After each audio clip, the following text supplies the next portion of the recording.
Kita kasih tepuk tangan yang meriah buat Tuhan kita. Anda siap diberkati dengan firman Tuhan hari ini? Oke. Judul khotbah yang saya mau bagikan kali ini adalah From Stress to Rest. Dari stres pada relax, istirahat, sukacita. Siapa mau stres saudara dirubah jadi senang? Stres saudara dirubah jadi sukacita. Boleh lambaikan tangan saudara. Ya, karena itu kita harus mengerti terlebih dahulu apa itu stres. Stres adalah respon alami tubuh manusia saat under pressure. Saat menghadapi tekanan, saat ada masalah yang kita hadapi, atau ada perubahan-perubahan yang terjadi di sekeliling kita. Respon naturalnya adalah stres. Itu sebabnya buat saudara semua yang lagi ngadepin stres, pahamilah stres itu tidak melulu sesuatu yang jelek. Ya, stres itu bukan berarti Anda orang lemah. Stres itu artinya Anda masih hidup. Selama kita masih hidup di dunia, selama kita masih mengejar impian-impian, ada tujuan-tujuan yang mau kita goalkan, maka tetap saja ada yang namanya stres. Dan sekali lagi, stres itu tidak selalu harus menjadi hal yang negatif dalam hidup kita. Jadi stres bisa positif, stres juga bisa negatif, tergantung pada cara pandang kita. Doa saya buat saudara semua jemaat keluarga Allah di tempat ini, Anda juga yang mengikuti secara online, melalui firman Tuhan hari ini, stres saudara dirubah dari negatif jadi positif. Amin. Stres yang negatif itu stres yang membuat kita jadi merasa putus asa dalam hidup ini. Kita jadi maunya menyerah dengan kehidupan kita.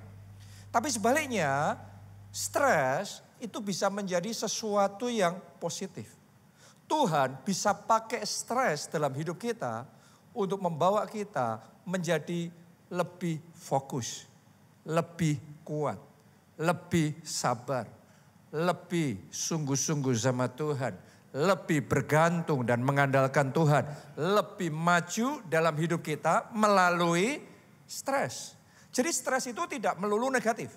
Stres itu bisa jadi positif. Coba Anda bayangkan seandainya atlet mau bertanding gak ngerasa stres sama sekali. Dia pelari, dia mau berlari dan karena gak ada rasa stres sama sekali, larinya santai aja. Gimana caranya dia akan menang di dalam pertandingan itu. Coba Anda bayangkan seandainya dokter gak ngerasa stres sama sekali waktu mau operasi pasiennya. Karena dia gak ngerasa stres, ya dia santai, pikirannya mengembara kemana-mana, dia gak fokus, bisa malpraktik di situ terjadi. Jadi ada certain degree of stress, ada stres tertentu, kalau kita bisa approach-nya benar, stres itu Tuhan bisa pakai untuk membuat kita lebih kuat, lebih baik, lebih maju, lebih berprestasi, lebih dewasa rohani, lebih luar biasa. Dalam hidup saya sendiri saudaraku, saya diizinkan mengalami kejadian-kejadian yang membuat secara manusia saya ngerasa stres. Saya under pressure. Tapi melalui semuanya itu, Tuhan kerjakan hal yang baik. Contoh ya, ketika pertama kali zaman dulu, saya pertama belajar berkhotbah. Selesai khotbah, saya ada di pintu luar dan kemudian menyalami jemaat ketika meninggalkan ibadah. Nah, ada satu jemaat mungkin karena merasa khotbah saya sejelek itu, ya karena itu pertama kalinya saya khotbah. Ketika menyalami saya, dia ngomong gini, tolong ya besok minggu depan khotbahnya yang lebih baik. Di satu sisi buat saya itu stres. Saya jadi kayak under pressure gitu. Tapi di sisi yang lain itu juga sebuah cambukan yang Tuhan pakai untuk saya belajar lebih sungguh. Mempersiapkan diri lebih sungguh, berlatih lebih sungguh. Sehingga dalam hal khotbah saya maju lebih cepat. Berarti stres menjadi sesuatu yang positif. Ya, saya juga pernah ngalami pada awal mulai jadi gembala, mengembalakan gereja, jemaat masih sedikit pada waktu itu.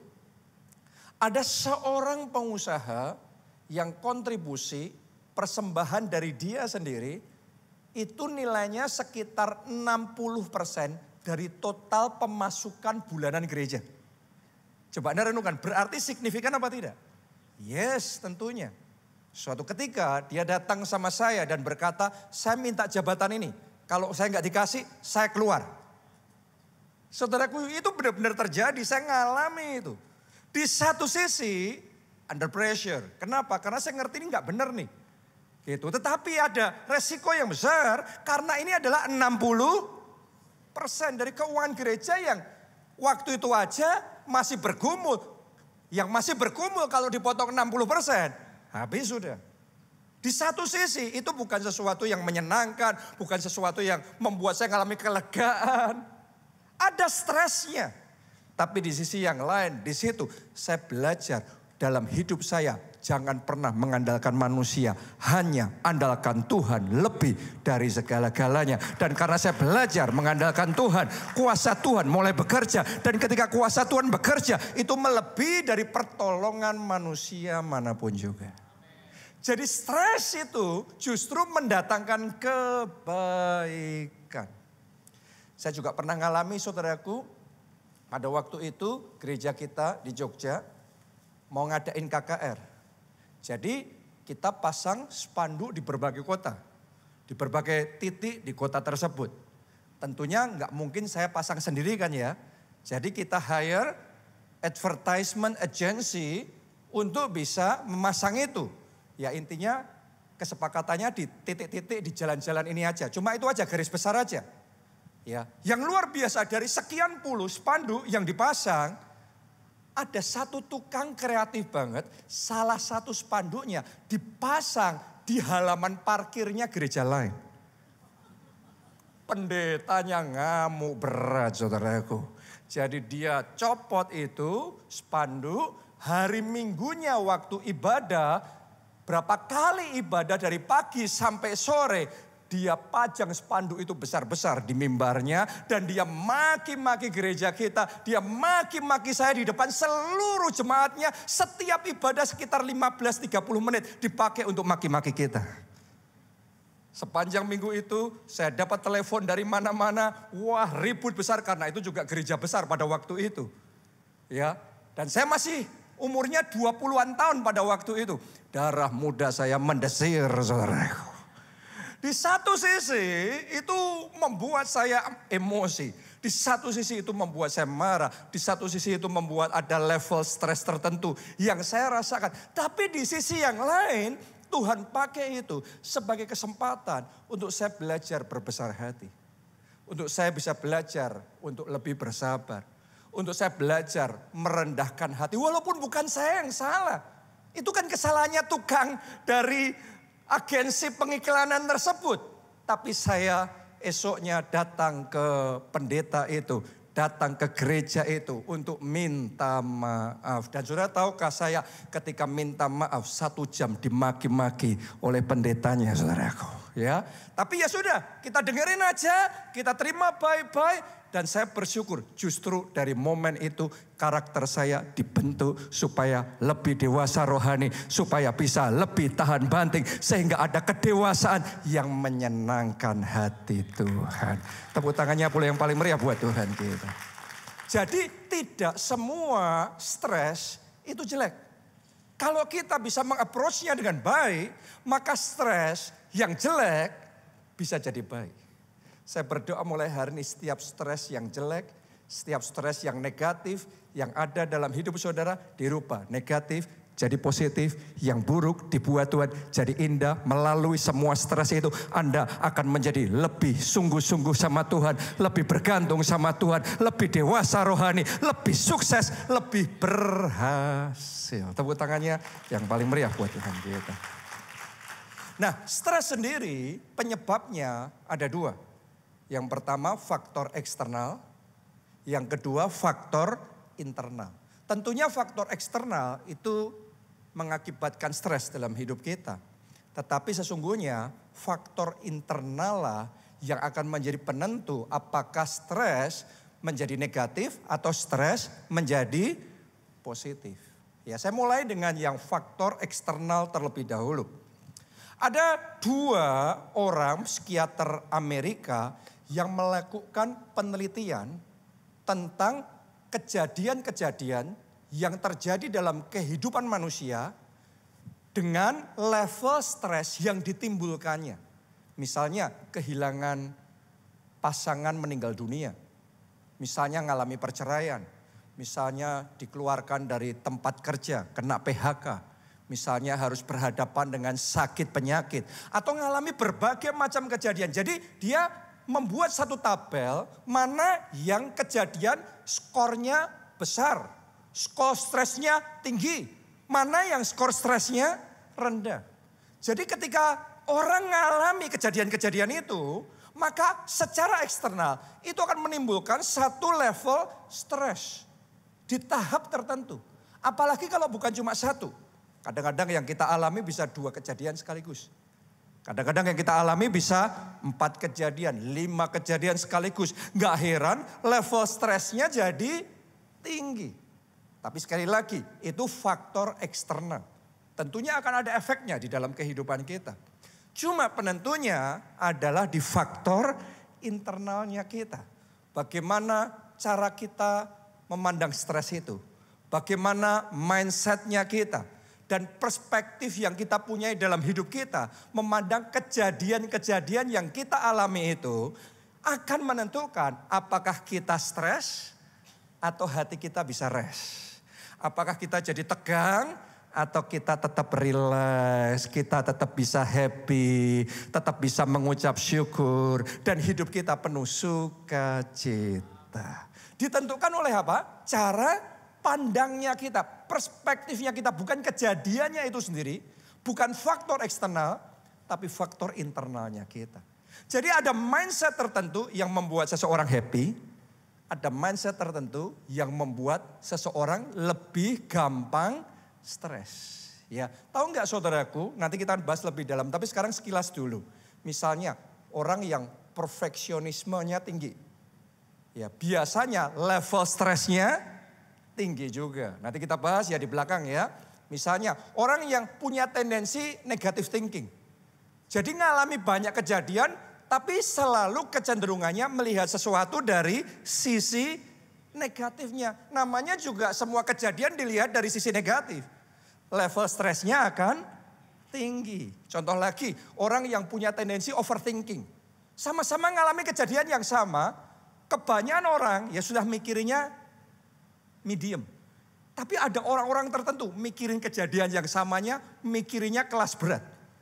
Dipikirinya siang dan malam. Padahal firman Tuhan ngomong, renungkanlah firman Tuhan siang dan malam. Tapi dia ngerenungin masalahnya siang dan malam. Gak heran, masalah kecil rasanya jadi berat. Masalah besar berat sekali.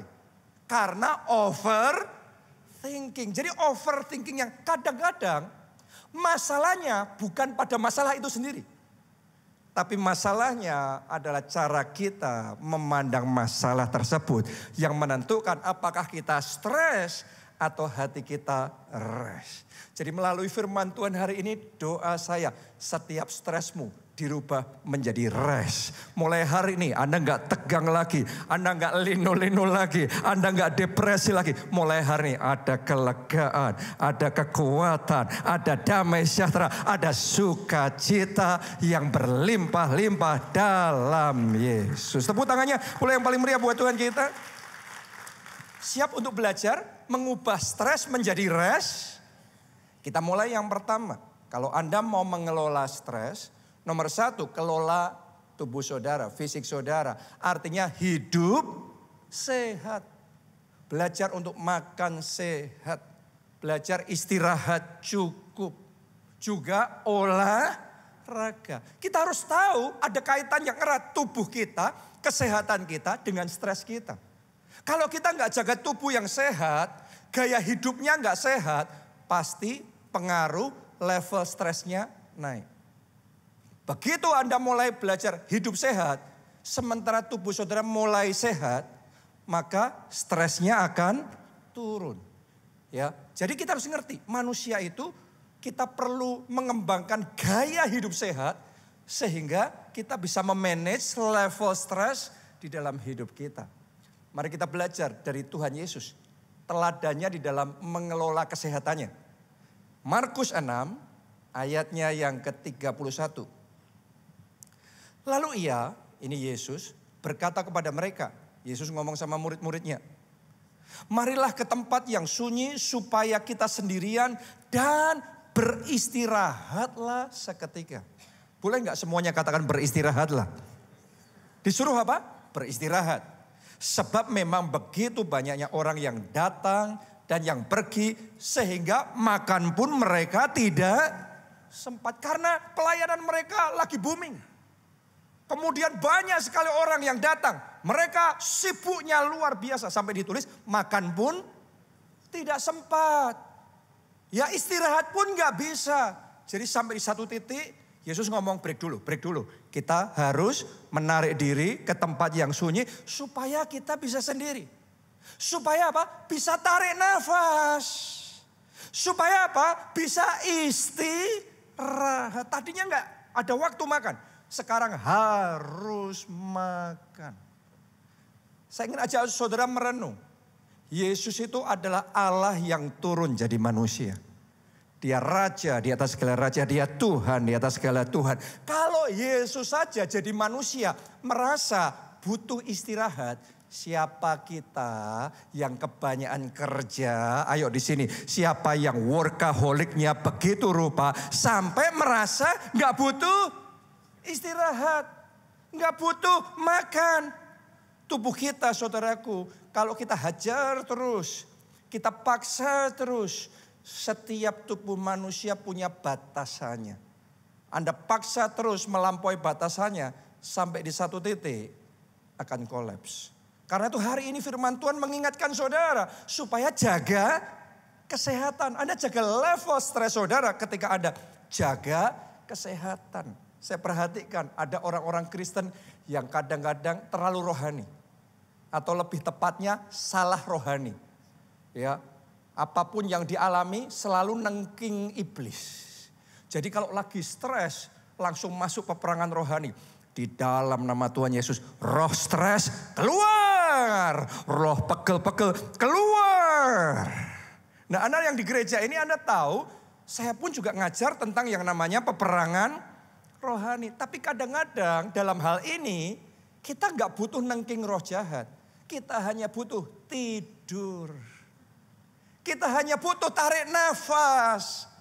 Kemudian menghembuskan nafas itu dengan iman. Mengeluarkan ketakutan kita. Mengeluarkan kelelahan kita. Kita butuh istirahat. Apakah saudara ingat Elia yang sempat mengalami stres? Karena dia ngadepin peperangan yang besar. Karena dia ada dalam kompetisi yang besar. Dia ngelawan 450 Nabi Baal. Luar biasa. Di satu sisi dia mengalami kemenangan yang besar. Mujizat yang besar. Tapi di sisi yang lain jiwanya capek. Sampai dia rasanya begitu desperate. Mau putus asa. Sampai kepikiran bunuh diri loh.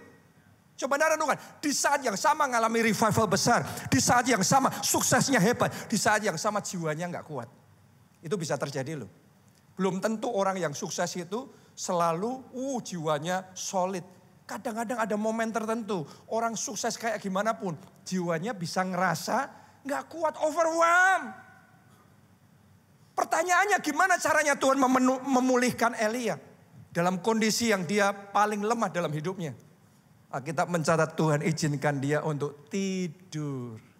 Setelah tidur dia bangun, Tuhan kasih makan. Setelah makan selesai tidur lagi. Jadi kadang-kadang ada momen dalam hidup kita. Kalau Anda sudah terlalu capek, Anda hanya butuh tidur. Setelah tidur bangun. Bangun makan. Selesai makan tidur.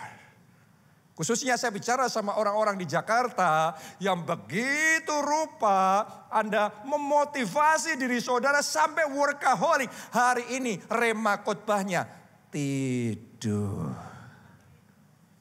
Karena memang ada momen tertentu itu yang dibutuhkan oleh tubuh kita. Gak peduli Anda butuh, Anda punya mobil semewah apapun. Mobil semahal apapun. Mobil pasti butuh waktu dia isi bensin lagi. Karena tangkinya sudah kosong. Anda hajar terus, ya mogok akhirnya. Benar apa tidak? Tubuh kita juga sama. Ada waktunya kita itu butuh di-recharge lagi. Butuh berhenti sejenak. Butuh istirahat. Ya, butuh tidur, butuh makan sehat. Tapi juga ada waktunya tubuh kita butuh olahraga. Ini yang namanya membangun gaya hidup sehat. Kemarin malam saudaraku tiba-tiba anak saya yang kedua masuk ke kamar. Terus kemudian tanya, Dedi punya makanan apa nih? Gaby butuh untuk menyalakan otak Gaby lagi gitu.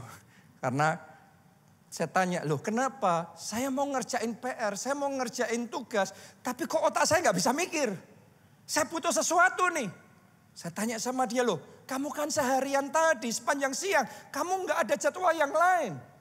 Dia ngomong, ya sepanjang siang tadi saya bermalas-malasan di ranjang, saya di kamar, saya sendirian. Saya ngomong sama dia, ya itu masalahnya. Tubuh kita itu diciptakan untuk bergerak. Kalau kita waktunya tidur, waktunya enggak tidur lagi. Nah itu jadi masalah lagi saudaraku. Ya, kalau Anda sepanjang hari mengurung diri, sendirian di kamar, nggak ngapa-ngapain, badannya nggak bergerak, cuma berbaring saja, pasti stres. Saya ngomong sama anak saya, coba sekarang yang kamu butuhin, kamu jalan aja, kamu olahraga sedikit. Dia nurut saudaraku, dia olahraga 15 menit, 30 menit. Setelah itu saya keluar kamar, saya ketemu dia, saya tanya, gimana? Dia ngomong, it's working. Ternyata mujarab juga. Ternyata ketika dia yang seharian cuma rebahan, manusia zaman sekarang penyakitnya rebahan. Terus kemudian dia mulai berolahraga. Tiba-tiba tubuhnya mulai hidup kembali. Otaknya mulai aktif kembali. Pikirannya mulai tajam kembali. Ini yang namanya gaya hidup yang sehat. Ketika kita mengembangkan gaya hidup yang sehat, maka stresnya kita akan turun. Happiness-nya kita akan naik. Doa saya untuk kita semua di tempat ini, Anda yang ikut ibadah secara online. Dalam nama Yesus, mulai sekarang stresnya turun, senangnya naik, sukacitanya melimpah. Tepuk tangannya yang paling meriah buat Tuhan kita yang luar biasa. Seorang CEO perusahaan teknologi di Singapura, Anda tahu kan, orang Singapura itu kerjanya gila. Makanya di banyak negara kayak Singapura, Jepang, level stresnya tinggi sekali. Ya dia sampai dalam tahap burnout. Dia sampai dalam tahap depresi. Kelelahan yang luar biasa. Tapi di momen itu dia mulai datang mendekat sama Tuhan. Sampai akhirnya Tuhan memulihkan hidupnya. Dan dia ngomong begini. Dulu saya itu berpikir Tuhan akan bekerja ketika saya bekerja. Sekarang saya sadar Tuhan juga bekerja bahkan saat saya tidur. Alkitab yang mengatakan Tuhan memberkati orang yang dicintainya pada waktu tidur. Buat Anda semua doa saya, waktu kerja Anda diberkati. Tapi waktu istirahat, waktu tidur berkatnya melimpah. Tepuk tangan yang meriah buat Tuhan kita yang luar biasa. Amin. Dengan pemahaman itu saudaraku, dia mulai mengembangkan dua macam disiplin. Yang pertama disiplin kerja, yang kedua disiplin istirahat. Buat saudara yang mungkin jarang kerja, bahasa halusnya dari malas saudaraku. Anda harus disiplin kerja. Tapi buat Anda yang kebanyakan kerja, sudah over kerjanya. Hari ini Anda harus ambil keputusan disiplin istirahat. Itu juga adalah disiplin yang kita butuhkan dalam hidup kita. Seorang ahli bedah saraf internasional yang terkenal namanya Dr. Ben Carson. Karena pasiennya begitu banyak, dia itu seorang workaholic sejati. Setiap hari dia kerja, jam kerjanya aja 20 jam per hari. Jam kerjanya aja. Jadi dia nge-push tubuhnya begitu rupa sampai di tahap tertentu breakdown. Ya sampai di tahap tertentu dia sudah kayak kehilangan kendali sama emosi dan jiwanya. Dia jadi gelisah, dia jadi sensitif, dia jadi gampang marah, uring-uringan. Orang kalau sudah di tahap seperti itu, biasanya perspektifnya sudah nggak imbang lagi. Sampai di satu titik dia sadar. Dia anak Tuhan juga saudaraku ya. Dia sadar, dia mulai membalance kembali kehidupannya. Dia mulai menambah waktu untuk istirahatnya. Dia mulai setiap bangun tidur, dia utamakan Tuhan terlebih dahulu. Dia datang sama Tuhan dalam doa terlebih dahulu, dalam pujian dan penyembahan. Dan sampai di titik tertentu dia dipulihkan. Kemudian dia berkata begini, sekarang saya sadar, tidur itu bukan buang-buang waktu. Tapi tidur itu momen recharge. Itu momen di mana tubuh kita dipulihkan kembali. Jiwa kita disegarkan kembali. Jadi doa saya mulai hari ini Anda tidak melewatkan recharge moment itu. Seperti handphone kita butuh di recharge. Saya berdoa setiap malam ketika Anda tidur. Tubuh saudara juga di recharge oleh Tuhan. Terlebih lagi jiwa saudara juga dipulihkan, disegarkan. Dan kekuatan yang baru mengalir di dalam hidup saudara. Kita kasih tepuk tangannya. Mulai yang paling meriah buat Tuhan kita. Jadi itu yang pertama, rahasia pertama mengubah stres menjadi rest, yaitu hidup sehat. Yang kedua sekarang, kelola kehidupan sosial saudara. Kalau Anda mau mengelola stres saudara, bangun hubungan yang harmonis dengan orang-orang di sekeliling saudara. Hubungan saudara sama keluargamu, hubunganmu sama teman-temanmu, sama rekan kerjamu, itu menentukan apakah Anda stres atau Anda bisa relax, bisa happy, bisa bahagia dalam hidup saudara. Karena itu kemampuan, skill di dalam membangun hubungan dengan orang-orang di sekeliling kita, itu kita butuh tingkatkan. Ya, Alkitab sendiri yang memberitahu kita, Tuhan menciptakan kita bukan untuk sendiri.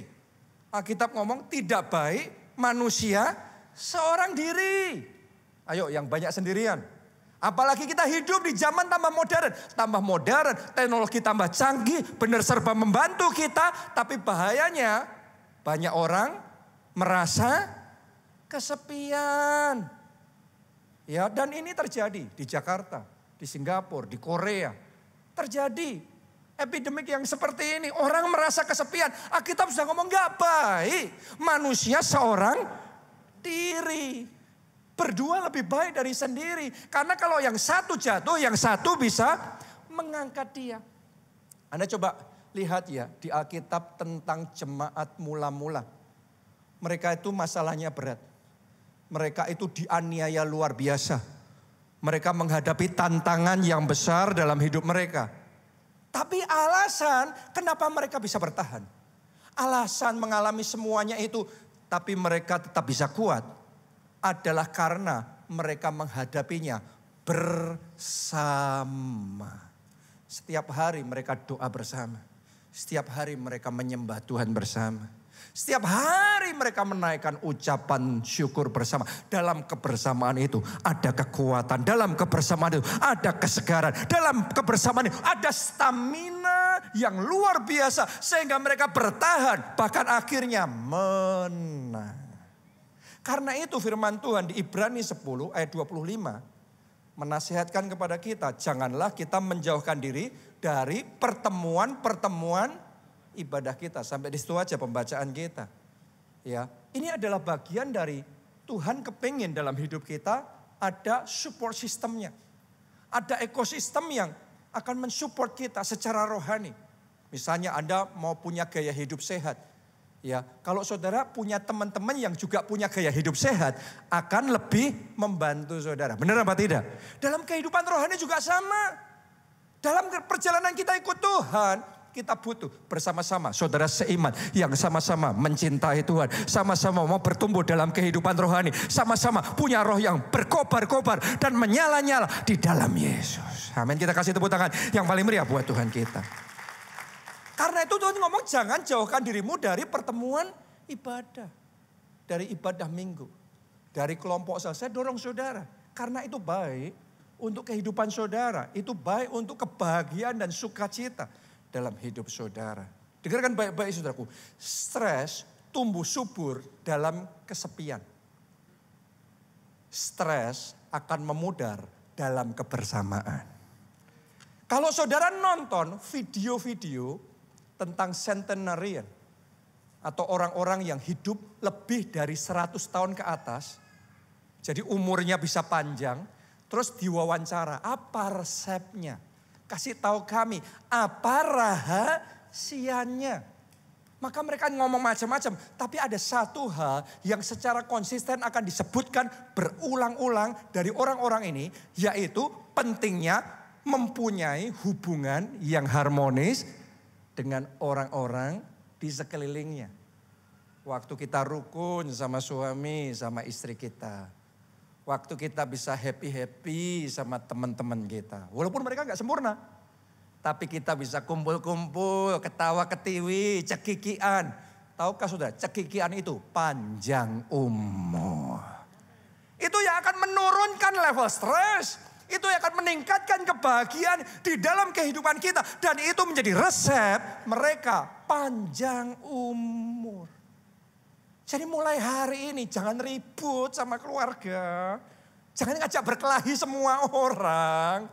Mulai hari ini sadarilah ketika engkau berdamai dan engkau bisa membangun hubungan yang baik dengan orang-orang di sekelilingmu. Sebenarnya engkau sedang berbuat baik untuk dirimu sendiri.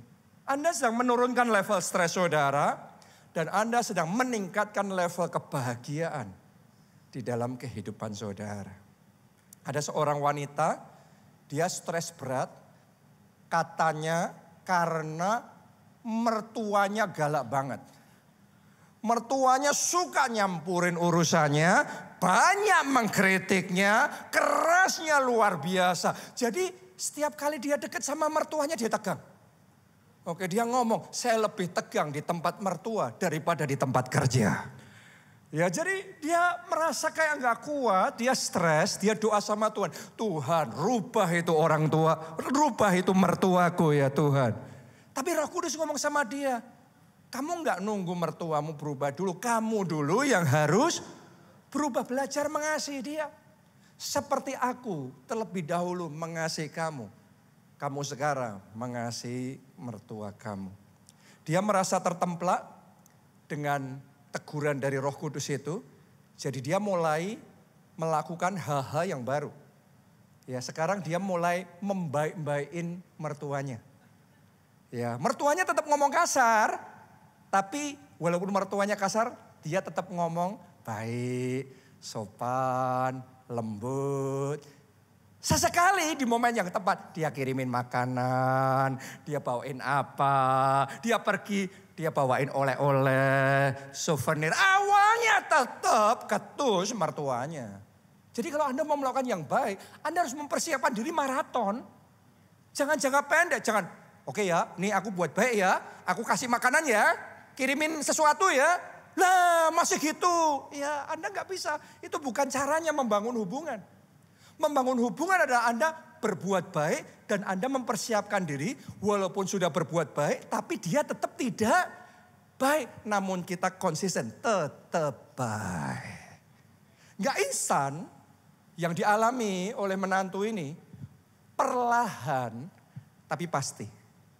Hari demi hari sementara dia melakukan seperti itu. Kasih itu selalu menang saudaraku. Kasih itu pada akhirnya akan meluluhkan hati. Hati mertuanya yang tadinya keras mulai luluh. Sampai ada satu tipping pointnya. Suatu ketika mertuanya jatuh sakit. Dan ketika mertuanya jatuh sakit, anak-anaknya dan menantunya yang lain gak ada yang mau ngerawat dia.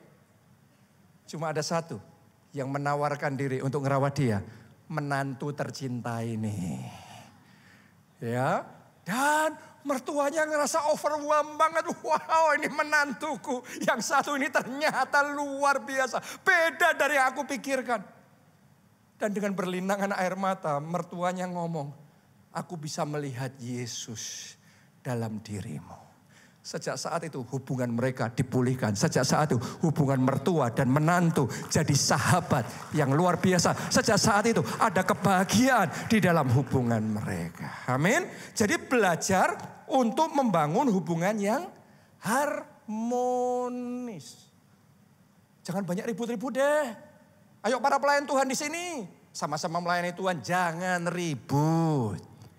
Dalam kelompok saudara, yang namanya manusia itu macam-macam. Ada yang gampang, ada yang susah. Tapi jangan ribut, berusaha hidup dengan rukun, hidup dengan baik. Enggak usah masalah besar dikecilkan, masalah kecil dihilangkan. Sedapat-dapatnya. Alkitab ngomong, jika itu bergantung padamu, hiduplah dalam perdamaian dengan semua orang.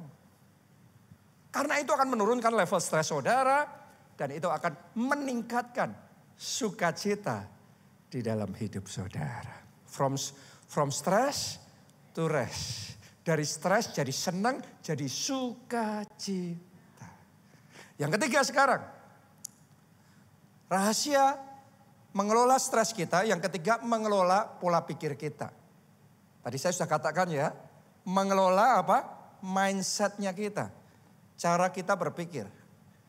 Ada mindset tertentu, kalau Anda kembangkan, maka apapun yang kau alami, bawaannya happy terus deh. Tapi sebagian orang belum belajar yang itu. Sebagian orang dari kecil sudah belajar mindset tertentu secara tidak sadar bertahun-tahun. Mindsetnya begitu, sampai setelah dewasa, hal yang baik pun dia alami dalam hidupnya, tetap stres. Ngalami nggak baik stres, ngalami baik stres. Contoh. Orang kalau perfeksionis, ranking 2 dianggap musibah. Kenapa kok stres? Aku ranking 2 coba. Lah, puluhan murid yang lain di kelas yang sama berharap bisa ada di posisinya. Tapi dia yang ranking 2 gara-gara tidak ranking 1, dia stres. Tahu nggak saudaraku, ada orang yang cantik, dipuji-puji banyak orang cantik, tapi stres gara-gara merasa kurang cantik. Gila kan? Tapi itu realita loh. Ada ibu-ibu punya pakaian saking banyaknya sampai lemarinya kayak mau pecah. Tapi waktu mau kondangan, stres ditanya, kenapa? Aku nggak punya pakaian untuk pergi ke kondangan. Lah, semuanya sumbernya sama.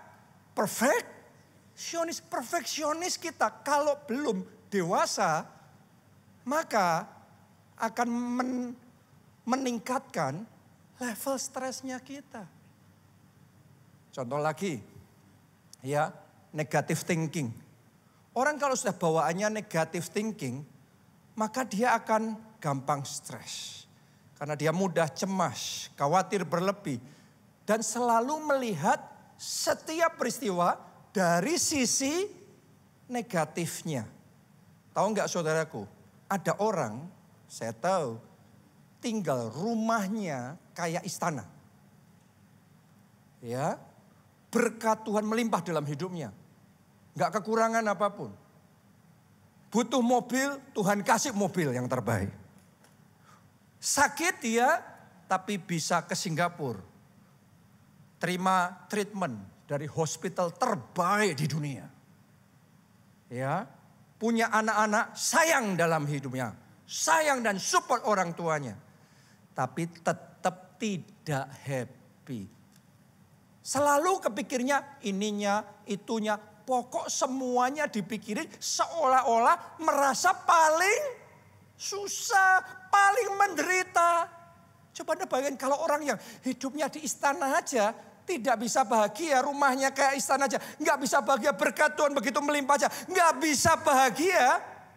Itu yang salah bukan berkatnya. Yang salah adalah pola pikirnya. Jangan-jangan Anda stres-stres sekarang itu karena mindsetnya. Yang putih, mujizat besar pun dikecilkan begitu rupa, cuma titik aja. Kecil sekali. Tapi masalah setitik kecil aja di zoom besar sekali. Sampai kita ngerasa betapa besarnya masalahku. Makanya nggak bisa happy. Nggak bisa sukacita. Jadi hari ini saya ingin ajak saudara. Rubah mindset saudara. Saya berdoa di dalam nama Yesus. Mindset yang negatif, mindset yang salah dipatahkan. Dihancurkan, yang negatif diganti positif.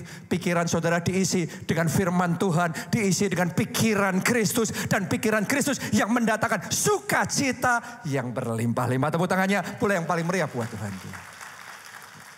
Jadi hidup ini sama-sama ngadepin masalah besar. Mindset kita menentukan stres apa happy. Daud ngadepin Goliat. Goliat besar. Tapi mindsetnya bisa beda loh. Sebagian orang ngadepin masalah besar, Goliat besar. Berpikirnya, mindsetnya adalah wah Goliat besar sekali. Dia tidak terkalahkan. Mati aku. Langsung stres. Benar nggak? Karena Goliatnya besar. Tapi Daud, lihat nih, belajar saudaraku ya. Ini mindset loh saudaraku. Goliat yang dihadapi Daud sama dengan yang dihadapi tentara Israel lainnya berbeda. Goliatnya persis sama. Goliatnya sama, tapi mindsetnya Daud. Wih, besar banget nih Goliat. Tapi kalau aku lempar batu ini pakai ketapel, saking besarnya dia, nggak mungkin meleset, pasti kena, mati dia. Makanya gagah Daud. Goliatnya sama, Raja Saul dan tentara yang Israel lain stresnya luar biasa. Tapi Daud semangat maju. Waktu Goliat maju, yang lainnya ngumpet. Waktu Goliat maju, kita mencatat Daud berlari mendatangi Goliat. Kenapa? Mindsetnya berbeda. Jangan-jangan Anda ngumpet selama ini dari masalahmu karena mindsetnya salah. Jangan-jangan Goliat yang sama, masalah yang sama yang kau hadapi di dalam kehidupanmu. Tetapi kalau mindset saudara dibaharui dengan firman Tuhan, maka akan ada keberanian, maka akan ada kekuatan ilahi, maka akan ada sukacita, semangat. Dan di situ kuasa Tuhan bekerja dan ada kemenangan. Oh, lebih meriah lagi tepuk tangannya buat Tuhan kita yang memberi kemenangan. Mari kita lihat ya mindset firman Tuhan. Roma 5. Ayat yang ketiga. Dan bukan hanya itu saja. Kita malah bermegah dalam kesengsaraan kita. Aneh nih. Bukan bermegah dalam prestasi, dalam kesuksesan, dalam berkat. Tapi bermegah dalam kesengsaraan kita. Bermegah dalam masalah-masalah yang terjadi. Penderitaan dan tantangan yang kau alami dalam hidupmu. Ini firman Tuhan loh. Makanya mindsetnya belum sesuai kan. Kalau belum sesuai dalam firman Tuhan, banyak stresnya, layak, pantesan. Hari ini baharui mindset saudara dengan mindset firman Tuhan. Ini mindsetnya Daud nih, ini mindset firman Tuhan nih.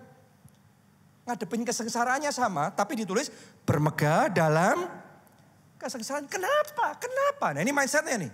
Karena kita tahu bahwa kesengsaraan itu menimbulkan ketekunan. Justru melalui masalah. Sekarang kita lebih tekun dalam doa. Lebih tekun di dalam ibadah. Lebih tekun untuk mengandalkan Tuhan. Lebih sungguh-sungguh di dalam Tuhan. Lebih berjuang karena ngadepin masalah. Karena sudah dilabeli kamu gak mungkin sukses.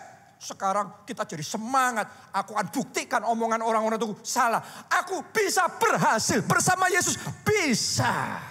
Artinya melalui kesengsaraan, melalui penindasan, penganiayaan, karakter saudara bertumbuh, iman saudara semakin besar. Anda justru melangkah melakukan perkara-perkara yang mustahil bersama Yesus dan kemuliaannya nyata.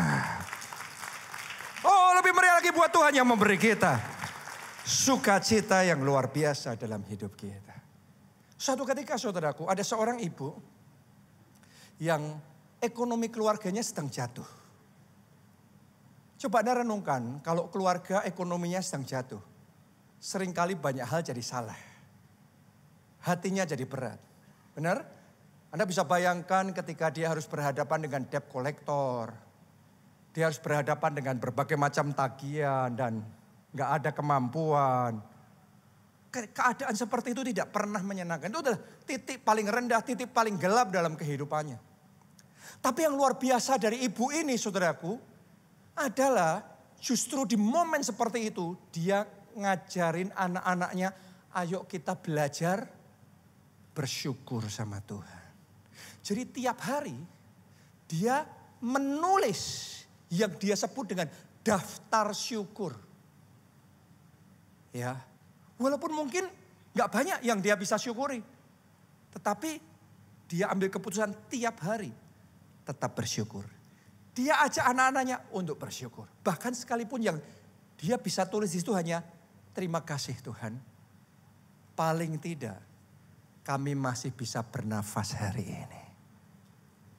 Terima kasih Tuhan karena kita nggak sakit. Di tengah ngadepin semuanya ini, kita tetap sehat. Saya tetap sehat, anak-anak tetap sehat. Terima kasih Tuhan walaupun nggak ada sayur, nggak ada lauk, nggak ada daging. Tapi paling tidak di rumah cuma ada nasi putih. Masih ada nasi putih. Terima kasih Tuhan. Anda bisa memilih loh, cuma ada nasi putih atau masih ada nasi putih. Itu mindset. Nasi putihnya sama, mindsetnya yang berbeda. Yang satu mindset stres, yang satu mindset ucapan syukur. Saya berdoa dalam hidup saudara, di tengah semua keterbatasan yang Anda alami dalam hidupmu, bukan mindset menderita, tapi mindset ucapan syukur. Dan tahukah saudara, ucapan syukur itu menyenangkan hati Tuhan. Setahun kemudian keluarga ini dipulihkan. Ekonominya diangkat dan mereka diberkati Tuhan luar biasa. Tapi anak-anaknya ngomong sama mamanya, Mama, sebenarnya setahun terakhir ini adalah masa terindah dalam keluarga kita. Masa di mana hidup itu begitu berarti dan penuh dengan sukacita. Artinya gini, di tengah kejatuhan mereka bukan stresnya paling berat, tetapi sukacitanya paling tinggi. Saya berdoa di momen tergelap dalam hidup saudara, Anda tidak membiarkan stres yang menggilas kehidupanmu, tapi Anda mengalami sukacita ilahi dari surga dan damai sejahtera yang melampaui segala akal bertahta di dalam hati saudara. Tepuk tangannya paling meriah buat Tuhan kita. Gereja kita saudaraku ya, mungkin Anda sebagian sudah dengar. Sekitar 1 bulanan terakhir menghadapi tantangan yang tidak mudah. Karena proyek pembangunan Bukit Doa Holy Land atau yang kita sebut HE, Holy Land Experience Indonesia, sudah jalan 1,5 tahun tapi tiba-tiba menghadapi tantangan. Ada pihak-pihak yang intoleran memprotes, sekalipun perizinan sudah lengkap semua, tiba-tiba bupatinya ngeluarin SK, surat keputusan menunda pembangunan tersebut. Nah sekarang nih masalah nih ada nih, muncul nih. Dan masalahnya belum selesai sampai hari ini. Tetap jalan nih. Tapi tahukah saudara, saya ngadepin semuanya itu bisa punya 2 pilihan. Tergantung mindset saya. Kalau mindset saya, waduh ini masalahnya berat sekali nih. Masalahnya gak terselesaikan kayak Goliat ini. Wah gak selesai nih masalah nih, habis nih. Saya stres. Tapi ketika saya bisa berpindah, mindsetnya berubah. Saya mulai melihat justru gara-gara masalah ini, maka Bukit Doa Holy Land itu viral. Influencer baik Kristen, non-Kristen, yang nasionalis, yang dari agama seberang meliput tentang Bukit Doa Holy Land ini. Ternyata masalah ini cara Tuhan untuk mempromosikan Bukit Doa Holy Land secara gratis dan masif. Tuhan bekerja luar biasa. Maka dalam sekejap stres berubah jadi rest. Berubah jadi ucapan syukur dan sukacita. Apakah kelihatan wajah stres sekarang? Ini wajah santai, wajah rileks, sukacita. Jadi bukan karena masalahnya kita stres. Mindsetnya terhadap masalah itu yang menentukan. Anda tegang atau Anda bisa rileks. Anda jadi tertekan, stres, atau Anda bisa santai dan penuh dengan sukacita di dalam hidup saudara. Yang terakhir, yang keempat, untuk kita menjaga supaya level stres kita terkelola dengan baik, belajar bersandar pada Tuhan. Pada akhirnya balik sama Tuhan. Yang pertama bersandar pada hadiratnya. Seperti Daud yang berkata, dalam hadirat Tuhan hanya dekat Allah saja aku tenang. Dia ngadepin Goliat, tapi tenang. Dia dibeda-bedakan, orang tuanya pilih kasih, tetap tenang. Kakaknya ngata-ngatai dia yang tidak-tidak, dia nggak emosi, dia tetap tenang.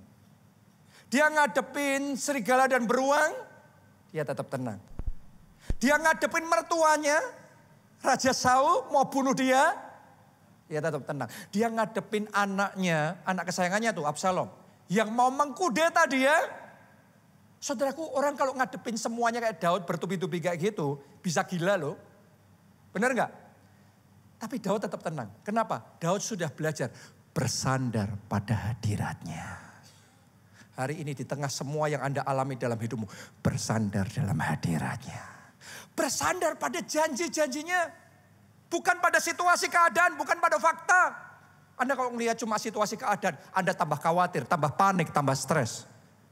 Tapi Anda bersandar pada janjinya. Allahku, Allah yang berjanji dan menggenapi setiap janji-janjinya.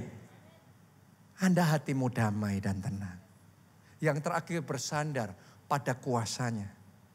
Karena bagi Tuhan tidak ada yang mustahil. Tidak ada satupun perkara yang terlalu susah buat Tuhan. Saya masih ingat di momen pandemi. Itu momen paling rentan buat kebanyakan gereja. Momen paling lemah, momen yang paling menantang buat kebanyakan gereja. Kita juga ngalami juga tantangan itu. Tapi Tuhan ngomong sama saya, lanjutkan pembangunan Haleluya Center. Gedung gereja kita di PIK. Ya, bukan karena sudah ada dananya. Kita masih boleh dikatakan hampir nol lah. Nggak ada dana, di rekening gereja sama sekali.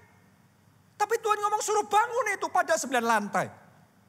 Per lantai 2000 meter persegi di PIK sana. Itu bukan urusan yang kecil buat kita. Tapi kita belajar bersandar pada Tuhan. Bukan bersandar pada pandemi. Bukan melihat situasi kondisi. Bukan melihat rekening yang masih hampir nol itu. Tapi bersandar pada kuasanya yang tidak terbatas. Dan karena kita bersandar pada Tuhan, Alkitab ngomong pengharapan akan Allah tidak mengecewakan. Tuhan bekerja dan Haleluya Center jadi. Dalam situasi apapun yang kau alami dalam hidup saudara hari ini, saya tantang bersandar pada Tuhan dan alami kuasanya nyata dalam hidup saudara. Anda yang percaya katakan amin. Kasih tepuk tangan yang paling meriah buat Tuhan kita. Kita bangkit berdiri, nyanyikan lagu ini. Pertolonganku datang darimu.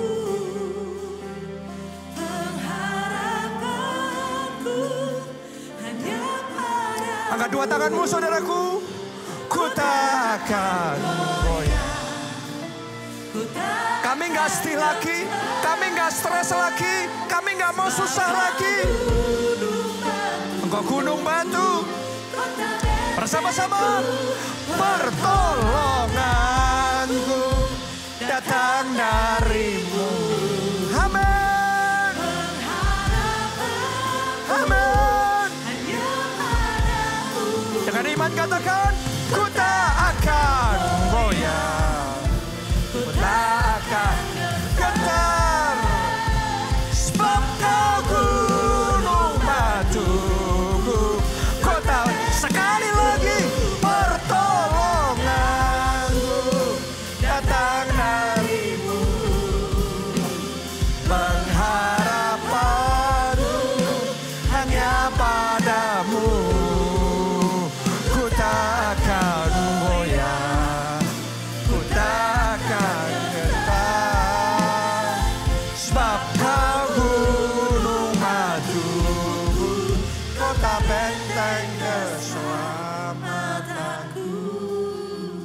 Buat Anda yang belum pernah terima Yesus sebagai Tuhan dan Juru Selamat, saya ajak saudara buka hati saudara.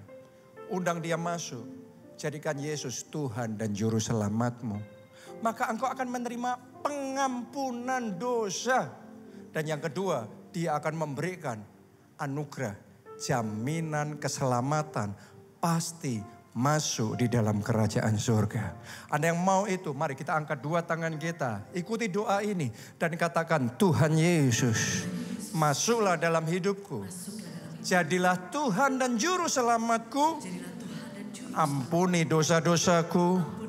Selamatkan aku ya Tuhan. Mulai hari ini, hidupku milik Yesus. Aku ikut Yesus. Melayani Yesus seumur hidupku. Dan aku percaya aku sudah diselamatkan. Terima kasih Tuhan. Amin. Yang kedua, saya mau berdoa buat saudara yang merasa butuh pertolongan dari Tuhan. Anda yang merasa butuh kekuatan yang baru, butuh supaya Tuhan bekerja. Stres saudara dirubah menjadi rest. Anda yang merasa butuh Tuhan, mari angkat dua tangan saudara, angkat doa saudara, angkat pujian penyembahan saudara. Katakan sama Tuhan, I need you Lord. Kami butuh Engkau ya Tuhan. I need your strength. I need your power. I need your peace and joy. Oh, biarlah aliran-Mu itu mengalir. Roh-Mu yang kudus itu mengalir. Memenuhi hati kami. Menyegarkan jiwa kami. Semua stres lenyap. Semua kesedihan, kekhawatiran lenyap di dalam nama Tuhan Yesus Kristus. Saat ini damai sejahtera.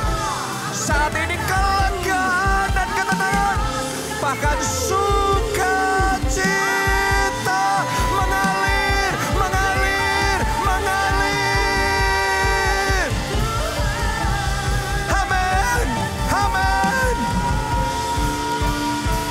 Mari katakan bersama-sama, pertolonganku, pertolonganku datang dari-Mu. Pengharapanku hanya pada-Mu.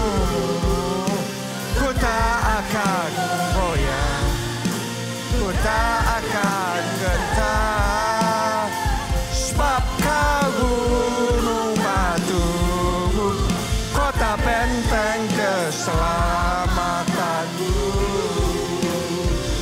Sebab Kau gunung batuku, kota benteng keselamatanku. Sebab Kau gunung batuku, kota benteng keselamatanku. Oh haleluya. Terima kasih.